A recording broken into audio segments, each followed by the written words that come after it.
quite a lot of people encounter, for example, children with disability, and I think that raises for them strong feelings of sympathy and wanting not to let it happen again, because if they know somebody who's like that, then they get a very powerful feeling, this shouldn't happen. If we can put it right, we should do it.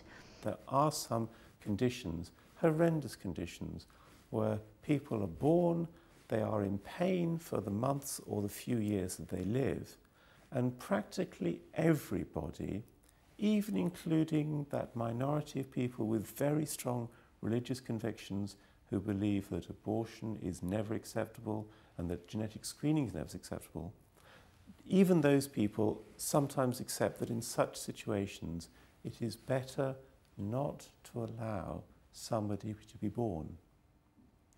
There are a lot of medical issues which are best addressed between a doctor and his or her patient, and it'd be rather nice and simple if the same could be said for anything to do with the new genetics.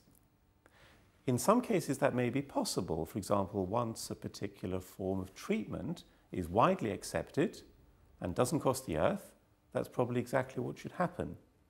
But we're at the early stages of genetic medicine, and there are issues to do with cost, but there are also fundamental issues about what is right and what is wrong. I think that was a very interesting bit in the film, when the young woman was very clear that she wanted a brother or a sister, and she didn't actually say this, but I think the feeling was that she didn't want a brother or a sister who had the difficulties in living everyday life that she had.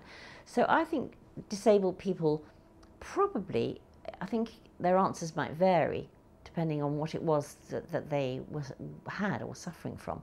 But I do think many of them would think, yes, I wouldn't want other people to have what I've got, because it does make living daily life very difficult. And then you are into the really interesting question about, is the answer as to whether such a person should be born entirely up to the parents, which is one possible answer?